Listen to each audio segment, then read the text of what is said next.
How's it going, Bulldog fans? Game 2 of the State Farm College Baseball Showdown and Game 2 of the 2021 Mississippi State season saw the Diamond Dogs facing up against TCU. TCU is a historically good team, and they're always a postseason presence. And the Dogs ended up coming up short in this one, falling 3 runs to 2. But it was a hard-fought game throughout. Mississippi State was a home team, and starting on the mound was Houston Harding. He ends up going 3 1/3 inning. He gives up 1 hit and 1 run on 3 walks and 4 strikeouts. And I think this is okay. This isn't a terrible sign. Harding had 2 outings last season. He ended up going 4 innings and 5 2/3 respectively. So him getting back out there and getting back in the feeling of eating up innings, I think is going to be great for this Bulldog staff.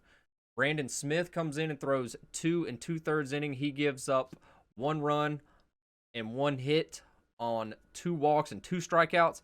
And Brandon Smith didn't play in the shortened 2020 season, but he did have 26 appearances in 2019.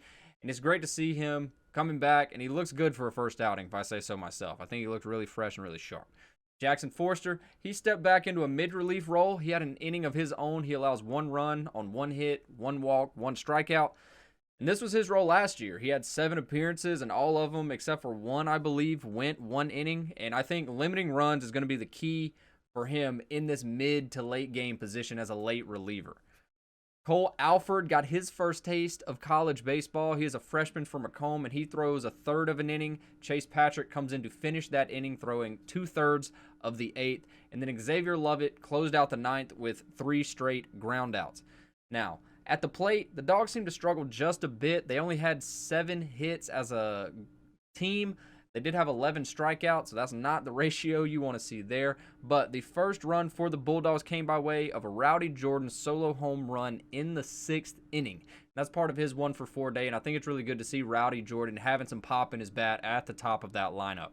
The second run came all the way in an exciting 9th inning, where after an out to start the inning, Logan Tanner hits a double, followed up by a Josh Hatcher single to score Tanner. TCU changes pitchers, and then Luke Hancock comes in and hits a single to put runners on first and third. A second call to the bullpen was made, and he walks a guy, so that loads the bases, but that loaded bases situation leads to a ground ball double play that unfortunately ended the game before Mississippi State was able to tie or go ahead. The big hitters for today have to go to Josh Hatcher and Luke Hancock. Both of these guys went 2-for-4. Hatcher had 2 singles and an RBI coming in the 9th inning, and then Hancock had 2 singles of his own. This is a tough game, and it was a close one for the Diamond Dogs, but I think they played hard, and one ground ball away from tying it to go extras or potentially winning it. And I think that's really good to see that we have a team that is fighting hard throughout the entire game. Game 3 and the final game for Mississippi State of the State Farm College Baseball Showdown will be against Texas Tech, and I'll have that recap for you here tomorrow on From the Stat Lines. Peace, guys.